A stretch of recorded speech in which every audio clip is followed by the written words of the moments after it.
Por isso, irmãos, que eu, num determinado tempo, em 2014, alguém me falou alguma coisa que não me chamou a atenção. Irmão, quando procura uma tradução melhor das Escrituras, né? Um texto que nós estávamos dissertando, e aquilo me chamou a atenção. Mas todas as Escrituras não são iguais. Que diferença há uma para a outra? Aí, claro, a tradução.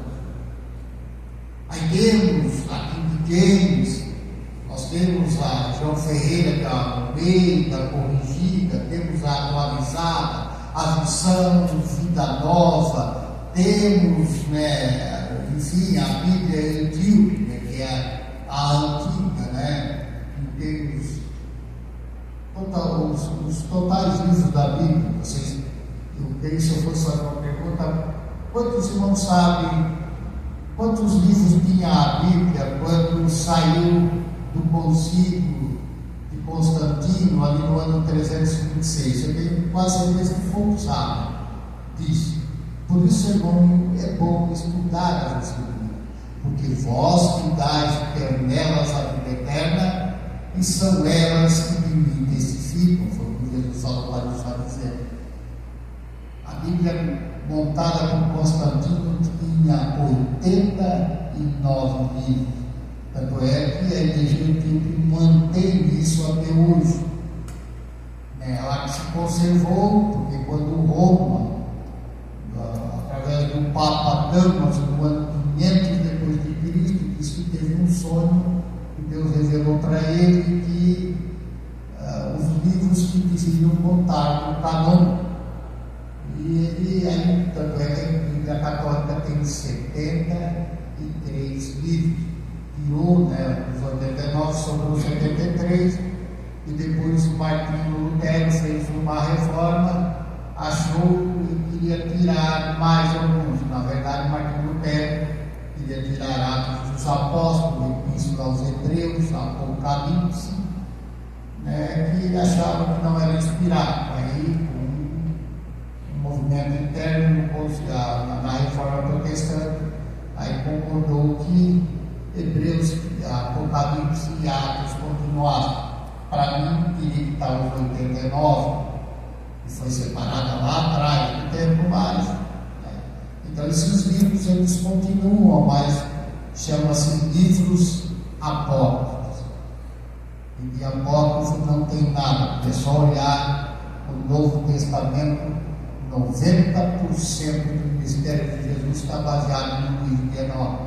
Aí tínhamos que tirar o livro de Enoque, né, e botar ali no Novo Testamento junto, porque é praticamente 90%. Por isso que os judeus contestam, né, o ministério de Jesus, porque a citação deles, a maioria não está nas escrituras que eles têm, né, mas está no livro de Enoque, que era um livro aceito pela comunidade de João Batista, comunidade do deserto.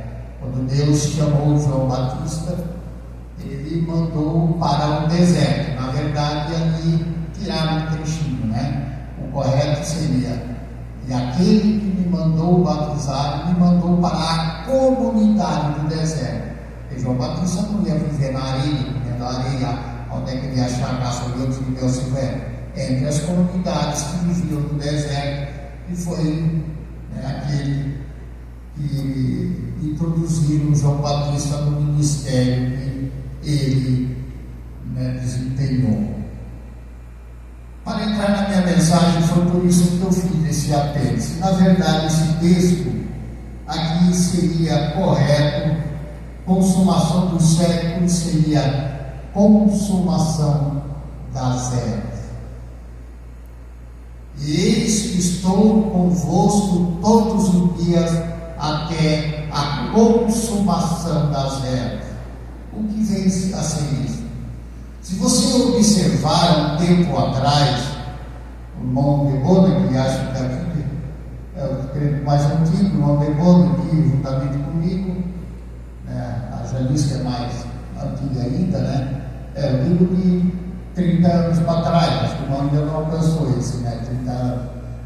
O Os crentes, eles usavam nos carros, o que eles usavam? Vamos lá, na memória. O que eles usavam? O símbolo que eles usavam atrás dos carros. Não lembra? 2 peixinhos, né? Os crentes usavam 2 peixinhos. Por que eles usavam aqueles 2 peixinhos? Vocês sabem? Eu acho que a maioria não sabe. Perdeu, não conhecimento da igreja perdeu. Porque Jesus inaugurou a era do peixe. O que é peixe? Não, na verdade, os antigos eles não dividiam como nós em meses. Meses é um pouco mais hábil nos judeus. Eles dividiam em constelações. Quando o sol nascia numa determinada constelação, eles deram o nome de 12 constelações, que eu não vou explicar aqui, que não adianta. 12 constelações. Então o Sol começou a nascer na constelação de Peixe. Ele ficou por 2016 anos nascendo, e Jesus deu um sinal da consumação das eras. Esse sinal, se você pesquisar aí, você vai encontrar, as pesquisas no Google, dicionários, enciclopédias, que Jesus, quando mandou os discípulos, eu quero isso bem calmo, para vocês escutarem. Jesus, quando mandou os discípulos prepararem a Páscoa, a última que ele participaria antes dele ser sacrificado, vocês lembram qual a instrução que ele deu para os discípulos? Vocês lembram? Vocês vão encontrar um homem com um cântaro. Vocês vão chegar até ele e perguntam, o mestre pergunta, onde passarei a Páscoa com os meus discípulos? Isso, na verdade, é um sinal. Jesus sabia que a Bíblia ia ser corrompida em muitas tradições. Jesus sabia que o inimigo ia se infiltrar em muito movimento, como aconteceu na igreja de Roma, a igreja católica. Ela começou com o tempo, se corrompeu, a igreja cristã de Roma. Então aquilo foi um sinal que Jesus queria dar para mim e para vocês que estão sentados no banco. O homem com pano é o símbolo da era de Aquário. A era de Peixes terminou, começou a era de Aquário. E na era do Aquário é onde aconteceu o que ele disse. Havia um casamento na Galileia que Jesus conhecia bem, porque a boa parte da infância de Jesus, até ele começar o seu ministério, ele passou na Galileia. O casamento galileu, ele era diferente do casamento das outras regiões da Judéia. Era totalmente diferente. Quando um homem e uma mulher estavam se olhando lá, eu olhei a Janice, bonitinha, vi que lá na casa dela, juntamente com o meu pai, e pedi, claro que nós já estávamos aqui, o irmão já tinha dado umas conversadinhas, já tinha se agradado outra, aquela história que os irmãos conhecem. E então eu levava o meu pai. Meu pai falava como o pai da noiva e faziam todos os acertos. Era bem uma taça de vinho e ele oferecia à noiva beber disso tudo, porque esse é o sinal da nossa aliança. A noiva bebia, devolvia para o noivo bebia e fazia uma promessa: jamais beberei do fruto da vide, até que eu beba com você na casa do meu pai. Vou preparar um lugar para que onde eu, teu noivo, estiver, você, minha noiva, esteja comigo também. Esse era o casamento galileu. Então a Santa Ceia é baseada praticamente um casamento galileu.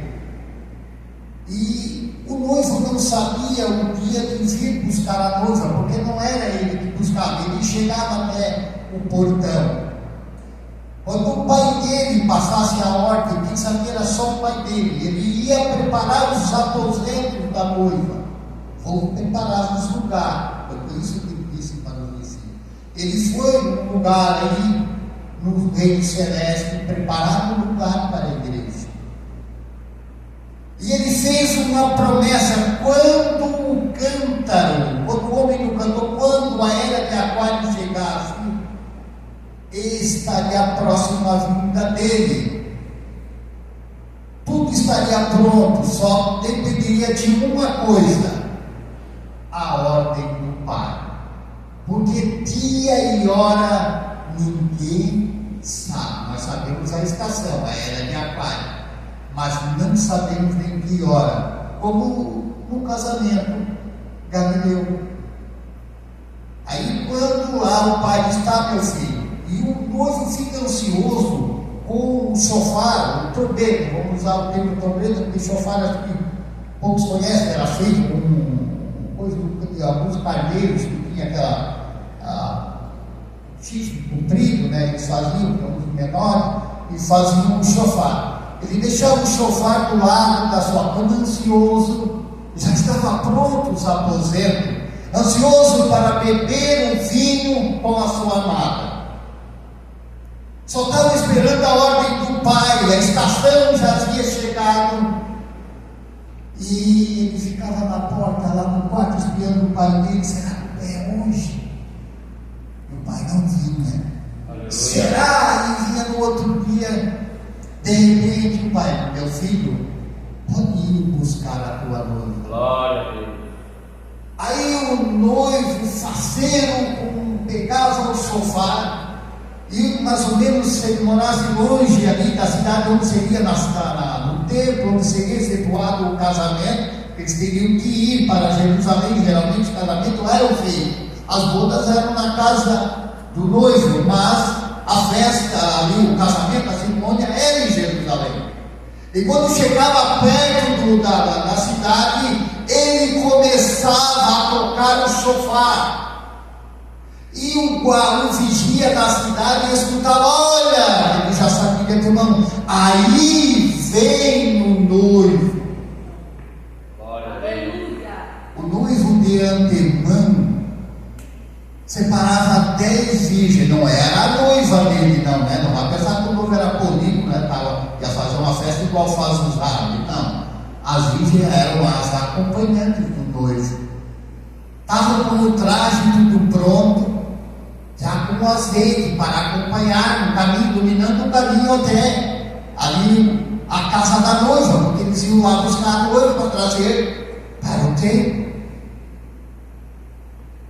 E o noivo chegava na porta da casa e tocava, os seus empregados iam buscar a noiva em cima, eu vou usar o termo padiola, não sei que nome chama ali em hebraico, para aquela, vocês veem aquele que descarrega o trailer, era daquilo ali, botava a noiva em cima, e os empregados, né, buscavam então ali a noiva e levavam até o noivo. O que simboliza isso, irmão? Lembramos uma coisa: arrebatamento não é segunda vinda de Cristo. É o maior erro que eu vejo os pregadores pregar. Segunda vinda de Cristo é uma coisa, arrebatamento é outra. Arrebatamento, nós estamos esperando os empregados do noivo virem nos arrebatar. Segunda vinda é quando nós viemos com o noivo para estabelecer o milênio. Paulo explica melhor isso. Olha, cada um segundo a sua ordem. Vou traduzir melhor para o português, do hebraico, apesar de foi escrito em grego, para o português, cada um na sua vez. Primeiro Cristo, Depois, Cristo, as primícias, depois os que são de Cristo na sua vida. Então, aqueles que não forem arrebatados vão ficar aqui, porque a época da graça acabou. Por isso que eu digo, irmãos, o arrebatamento está aí. Todas as profecias se cumpriram. Por que eu digo isso? Abordado há quase 40 anos atrás, alguém disse que veio um pregador chamado Napoleão Ribeiro Falcão, que havia pregado há um ano atrás, que provava pelas Escrituras que Jesus ia levar 2 anos para vir. Fazia 1 ano, então 1 ano. Eu disse para ele: irmão, pelo que eu conheço das Escrituras, eu vou te dizer uma coisa: vai mais 30 e Jesus não vem. E ele: aí o outro não crê. Não, eu creio nas Escrituras. Jesus Cristo, depois de ressurreto, primeiro porque Jesus falou que ele viria na era de Aquário. A era de Aquário começou em 2017. A outra segunda, Jesus teve 40 dias depois de ressurreto. 40 dias, simbolizando os 40 anos que o povo de Israel peregrinou pelo deserto, que simboliza 40 jubileus, que é a festa que o judeu faz de 50 em 50 anos, cada 7 anos sabáticos. Dá 2000 anos. Se eu somar com o que Jesus falou para os discípulos, mais que isso aconteceu, Jesus nasceu. Eu estudei calendário, eu não acredito que tenha gente que estudou o calendário da terra mais do que eu estudei. Jesus nasceu 7 anos antes de Cristo. Quer dizer, o calendário nosso errou em 7 anos, fechou 7 no meu cálculo. Esse cálculo eu fiz, eu tinha 1 ano de fé, porque eu já estudava Apocalipse antes de ser crente, e os meus cálculos davam, sempre deu 2029, 2030, e se tiver algum problema nos anos, né, caso o calendário europeano está em 1 ou 2 anos, eu sempre dizia: Jesus não pode vir antes de 2023. E hoje eu posso dizer: 2023 passou. Eu tenho muitos grupos na internet e debatei com todos eles que diziam: Jesus não vem antes de 2023, mas depois de março de 2024 para frente, que também Jesus não vem antes, que é o ano, o mês que fecha o calendário, de março de 2024 para frente, pode ser a qualquer instante, depende da ordem do Pai. Tem autoridade para dizer isso? Não veio. Cumpriu-se as profecias. O ano, a era de Aquário, 2017 começou. O Jesus, passamos 2023. O calendário, eu só aprendi, irmãos, na vigilância sanitária, com estudiosos em infectologia a respeito por que o calendário epidemiológico tem 52 semanas e termina sempre em março do ano posterior. Eu fiz essa pergunta e pesquisei. Porque o nosso calendário, o ano fecha dia 21 de março, por isso que fevereiro tem 28 dias. Acontece que a igreja de Roma, para festejar um deus pagão chamado Janus, que vem de januário, que é aniversário. Em latim quer dizer festa a Janus, januário, que é o mês de janeiro.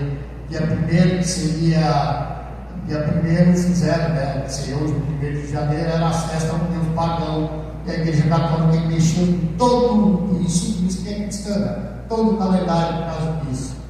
Por isso que fevereiro, que seria o último mês, ele é o último mês do ano, é fevereiro. Então, para nós que observamos o calendário bíblico, então sabemos que aproximadamente 20, 21 de março é o que o Caon termina. Aí temos esses problemas de ano bissexto, eles fazem para corrigir o erro do calendário.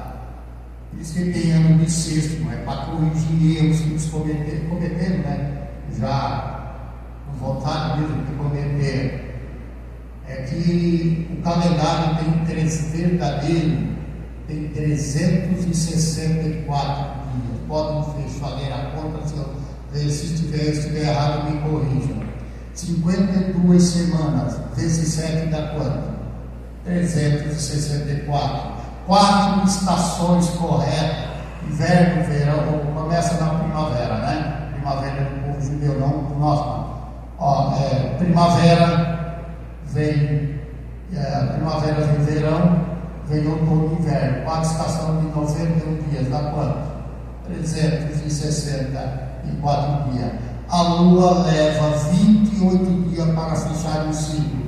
4 de 7, nova, minguante, crescente e cheia. 4 vezes 7, 28. O que eles fizeram? Como existem 12 constelações que simbolizam que Deus colocou para os anos, o que eles faziam? 7 anos, eles faziam anos de 360 dias. Estava certo? Pode ver, 12